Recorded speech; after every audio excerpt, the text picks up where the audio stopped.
First off, I just want y'all to see this shirt because I love this shirt, and my flag over here looks great, looks great. This is all for this video, literally.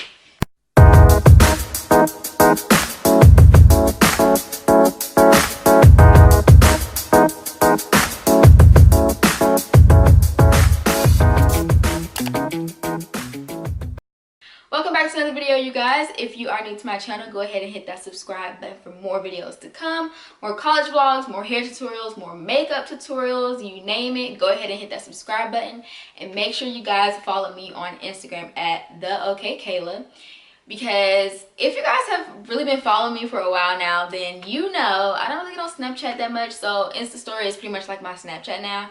And by the looks of it, this year was literally like way better than freshman year. Like, I thought freshman year was great. Yes, it was amazing, but like my sophomore year, you guys, it was great. Like, I can't even tell you like everything that happened because it was just so much, and I just feel like some of it is just too fresh to really speak on, but just stay tuned.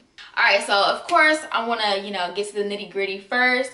If you're an incoming freshman, welcome to adulthood, welcome to college life. Congratulations on this new journey in your life as you embark your college career.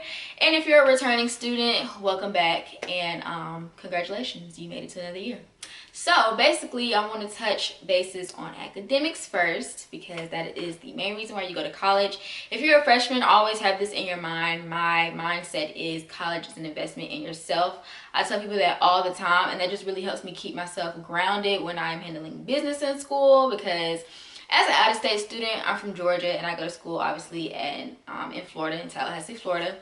I'm 4 hours from home. I'm from Atlanta, so I don't really have much room for error, and because it's just so expensive to be an out-of-state student. So like I said, always keep that in mind. College is an investment in yourself, and go there to handle business first and foremost. So as you start your fall semester, I always tell people you go in with like this high momentum, and it's just like, yeah, like I'm about to be on the dean's list, president's list, 4.0 season, and that's great. I always tell people you definitely want to aim for the highest thing possible, because if you're a freshman, you're gonna find out that there are like different types of point averages when it comes to your GPA. So for example, there are two types of A's. There's a regular A and then there's an A minus, and both of those are two different like levels when it comes to your GPA. With B's, there's three different types of B's. You have a B minus, a B plus, and a regular B, and they're all different percentages. So again, that's why I always tell people to aim for the highest, so even if you fall a little short, you'll pretty much have a pretty good grade. So I think I did pretty well as far as my sophomore year, my fall semester. Now spring semester, the momentum is kind of slowed down, and I personally always feel like spring semester is so much harder because, again, you just didn't go in with that same momentum from fall semester. Like, you tell yourself you're going in with that same momentum, but it just does not feel that way. And spring semester is like this, and there's also like only one break in spring semester. So for example, spring semester, you only have spring break pretty much. So fall semester, you have Thanksgiving break and you have Christmas break. And for me, since my school is in Florida, hurricane season, so like the past 2 years, even this sophomore year, we had a hurricane that came that way, and I was able to go home again. So of course that was like a little mind break, a week of me being away from school. So there's that. And then I always tell people, like, homecoming is not really like a break. You definitely still go to class. I definitely go to every single class during homecoming. Some people don't do that. You need to be in class, okay? It's not time off, okay? That's what I'm trying to tell you. But it is kind of like a mental break in a sense, because there's so many fun things going on. So like fall semester just has so many breaks compared to spring semester, and then by spring semester you're just ready to go home, or you're just like ready for the school year to be over with. So if you're an incoming freshman, have the same momentum. Make sure you are still aiming for the highest grade possible, so even if you fall a little short, you will be good. Now also, if you're an incoming freshman, I cannot stress this enough. You need to be really, really on top of yourself, especially if you're attending an HBCU. Be on top of your schedule, be on top of your financial aid, be on top of anything that has to do with your academic records. Really be informed on how the class add and drop period works. Like, that will save you so much stress, Because if you are in a class that you know you're just like, okay, like I don't know where I stand, or I don't know how this is gonna go, you need to be aware of the drop period. You also need to be aware that you are following the curriculum that your major is requiring you to do. So that's very, very important. Make sure you're just not going to school like, oh yeah, I have everything handled, I have a schedule. Like sometimes your advisors can mess you up. So you need to have your own sheet of the curriculum and really know that you are on top of your stuff, okay? Like I cannot stress that enough. Like college is too expensive for you to really just be going in there and messing up on things like that. So academic wise, you guys, I know everybody gets the rep for FAMU being like a party school. Honestly, like if you go to school with the mindset that you have to handle business, then you will be fine. Like just know that you can be responsible and still handle business and still have fun at the same time. That's what I did, especially looking back on my freshman year experience video. I was like a little uptight about how I explained my year and what I was really doing. And it's just really, really funny looking back on it, because like the amount of stuff I did this year is the same stuff I said I was not doing freshman year, like, but still in a responsible, classy way, you know what I mean? So you really want to just be on top of your stuff, like just be responsible. I feel like as you get older, you will pretty much kind of catch on to like something that's just like not even worth going to, like you're just really wasting your time. I always have like a priority checklist in my head. Like I was that type of person that even if I did have a ticket to an event that I know I said I was going to go to because I paid money to go to it, I'm going to make sure with that week I am tackling everything I need to tackle. So when I get to that party, I'm not in my mind in the middle of the club thinking like, oh my gosh, I was supposed to turn in this assignment. I'm that type of person that will literally be doing my eyeshadow and reviewing my paper before I submit it. Okay, so academics first, party next, you know.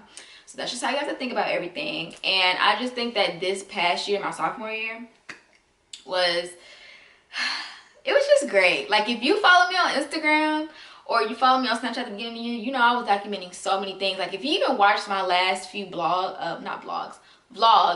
you will know like so many things happen. Like it's just too much for me to even really touch bases on, because I just feel like it's too fresh, you know. And as far as everything I said in my freshman year experience really shed light on this year. Like if you are really nervous about, you know, starting your college career, I just want to tell you guys, like as long as you're planting good seeds and you are, you know, working your hardest and taking opportunity that comes your way, you're going to be fine. And I really want to go ahead and start talking about this because this is so important. Like I really stress the idea of me seeing my peers succeed my freshman year, and I felt like they were getting so many opportunities, and I felt like I wasn't doing enough even though I was working just as hard. Like you guys have to really understand that what is meant for you will truly be meant for you as long as you pray and you work hard, because prayer without work is dead. Like you really do have to put in the work. Your hard work will not go unnoticed in God's eyes, like I promise you.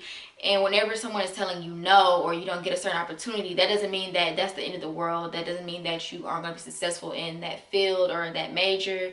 You just have to know that you have to continue to work at it and just go harder. Like I have a great example. If you guys have watched my last few vlogs, you guys know I started on the radio. And that was something I kind of wanted to do last year as well, but I didn't get an opportunity to do that last year. But you know, I didn't let that stop me. There's so many things that I was told no, or didn't really get the opportunity to really go at last year, that I got those same opportunities this year because I did not stop. Like you don't want to go in with that defeated attitude about certain things, because it is so important to just be persistent. And when professors are seeing how hard you want it, how hard you're working, you're going to get the opportunity eventually. And I just think about certain things like this in the sense of, you know, if someone says no, like God doesn't really tell you no. He either says not right now or I have something better.